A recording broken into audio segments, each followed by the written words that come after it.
বড় ছাওয়াল গেছে 7 বছর হচ্ছে, আর মেজো ছাওয়াল গেছে 2 বছর, কোনোদিনও ছুটিতে আসেনি।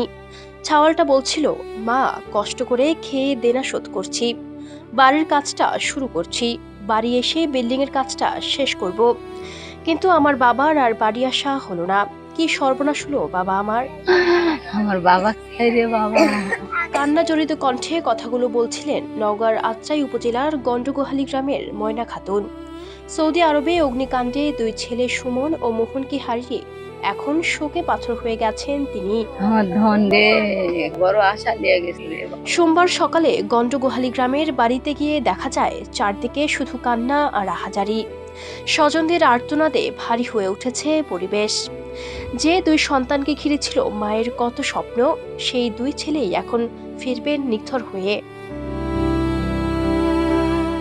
এর আগে রোববার দুপুর 2টার দিকে সৌদি আরবের রিয়াদের শিফা থানা এলাকার একটি সোফা তৈরির কারখানায় ভয়াবহ আগুন লাগে। মুহূর্তের মধ্যে আগুন ছড়িয়ে পড়লে সেখানে থাকা শ্রমিকদের মধ্যে অনেকেই আটকা পড়েন। ওই ঘটনায় নওগাঁর আত্রাই উপজেলার একই এলাকার একাধিক বাংলাদেশি নিহত হন। ময়না খাতুন বলেন, কালকে মেজো ব্যাটার সঙ্গে সকালে কথা কইছি, বলছিল ভালোই আছি মা, তুমি ভাত খাও, সুস্থ থাকো। কিন্তু আগুন লাগার পরে আরেকটা ভয়েস মেসেজ দিছে, বলছে মা 2টা কথা কমু। আমি আর কথা কমু না নে মা, আগুন লেগে পুড়ে যাচ্ছি মা, মরে যাচ্ছি।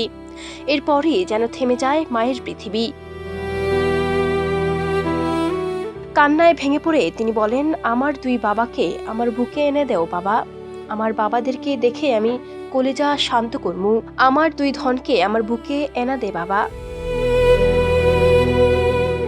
ছেলে মোহনের ভবিষ্যৎ নিয়েও ছিল মায়ের অনেক স্বপ্ন। ময়না খাতুন বলেন, মোহন বলতেছিল, এসে বিয়া করমু মা, মেয়েটে দেখো না, আমি 10টা দেখে একটা বিয়ে করমু। কিন্তু সেই ছাওয়ালটাই আর বাড়ি ফিরল না। নওগাঁ জেলার প্রশাসক মোহাম্মদ সাইফুল ইসলাম জানিয়েছেন, আগুনে পুড়ে আত্রাই উপজেলার এখনো পর্যন্ত 13 জনের মৃত্যুর খবর নিশ্চিত হওয়া গেছে। নিহতদের পরিবারের সঙ্গে যোগাযোগ করা হচ্ছে।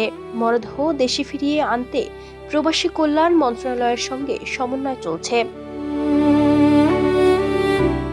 স্বজনদের এখন একটাই অপেক্ষা, দূর প্রবাস থেকে তাদের প্রিয় মানুষগুলো ফিরবে, তবে এবার আর জীবিত নয়, শেষবারের মতো নিথর দেহ হয়ে। Ayesha Akter Swarna, campus Times.